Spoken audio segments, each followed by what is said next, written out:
Survivors in Dead by Daylight have one objective: generators. This makes for a very simple game loop, and it has been proving effective for 8 years. However, even as new perks release with interesting effects, the best playstyle for survivors will always be to crank motor. But does it have to be? The biggest example of a waste of time for survivors that I can think of are chests. Without perks that affect them, you're most likely going to open a brown or yellow toolbox or medkit. If you get a medkit, you can heal yourself without needing a teammate there, which sounds useful.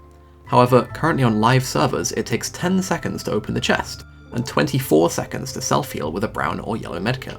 34 seconds wasted when another survivor could have done the heal and the rest spent on generators. Toolboxes aren't as bad, but they're still a waste of time unless you're breaking a 3-gen. The maths by Beta Chunks in this Reddit post, link in the description, shows that the most common outcomes are only saving you 6.67 seconds whilst you spent 10 on the chest in the first place. Thankfully, there are some changes on the PTB to look forward to for chests. They're going to cut 20% off of the time to open them by making it 8 seconds instead of 10, but 2 seconds still doesn't make the most common items worth it to receive. The biggest changes to chests are actually in the form of large perk buffs, mainly to Ace in the Hole and Pharmacy, but Plunderer's Instinct also receives some love, gaining double range and a tiny percent of increased rarity.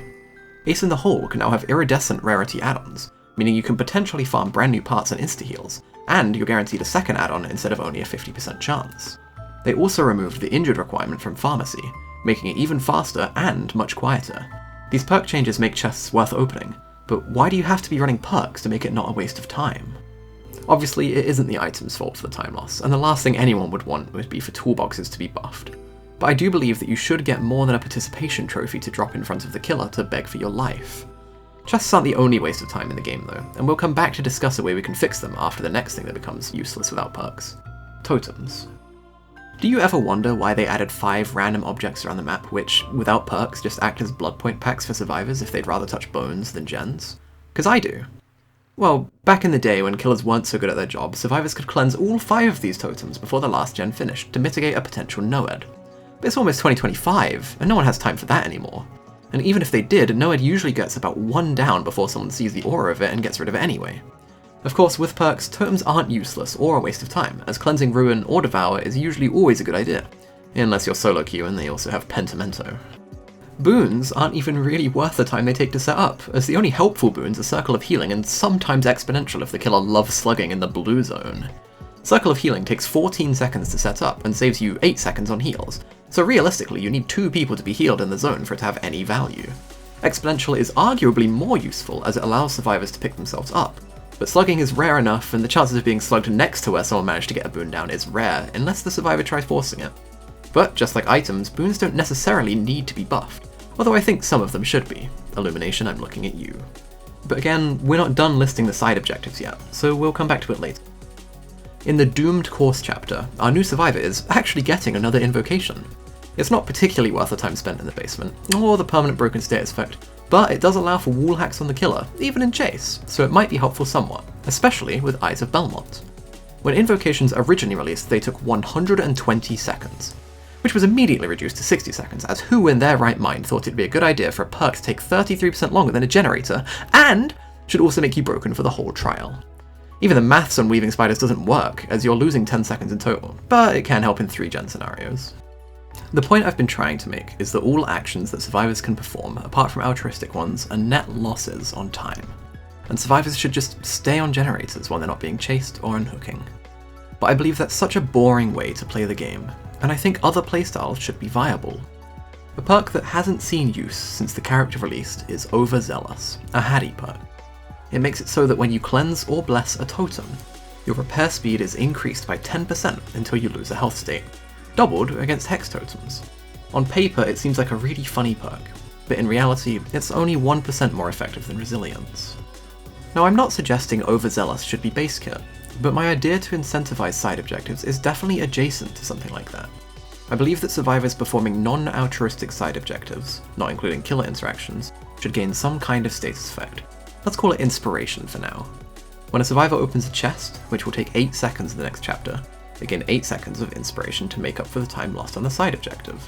When a survivor with Inspiration performs the repair or heal actions, they perform it 50% faster for however much time is in their Inspiration, so in this case, 8 seconds. This sounds incredulously overpowered with Invocations, which is why it would have to have diminishing returns. I have no way of testing the numbers for these ideas, but it could be something like anything above 10 seconds begins to have diminished returns, just so that survivors can't do an invocation or something and then power through gens. There would also most likely have to be limits to where they can gain inspiration from, and the most simple solution to that seems to be only once per object per survivor. That way, they can't farm it by booning the same totem or rummaging through one chest. What would this change mean for the meta of the game though? Well, giving increased generator speed is a very, very risky concept, as gens can already fly by if the killer isn't downing people within 15 seconds. This change might make some perks see more use, especially Boons, and maybe even Plunderer's Instinct, as it gives higher chances for green and purple toolboxes. It would also be a very big buff for Specialist, which is kinda needed in my opinion, as activating it can be a huge waste of time in the current game. It could also make Calm Spirit less useless, as you would probably gain more inspiration from taking longer. If a killer is patrolling a 3-gen, it could now be optimal to cleanse dull totems to get that extra speed to finish off the last gen. It would unfortunately indirectly buff Weave Attunement, as if people are opening more chests, there are going to be more items scattered around. It seems unlikely that many people would opt to take off their chase perks like exhaustion perks and windows of opportunity, as at the end of the day, chases are usually the most fun you can have in Dead by Daylight on either side. Boon Dark Theory is technically a chase perk though, and it would help set it up if you didn't waste as much time that could have been spent on gens. Killer builds, unfortunately, wouldn't be affected very much, as this proposed change is mostly for quality of life for Survivor, and to make trials more varied for them. It could be argued, however, that the upcoming buff for Dominance would make it see a lot more use, especially with this change, but human greed would arguably become worse, as survivors would have more of a reason to open chests. Hoarder might actually be a bit better, as you'll get a lot more information from it, but that might actually be a bad thing because of how oppressive Weave Attunement, Franklin's Demise, and Hoarder used to be together.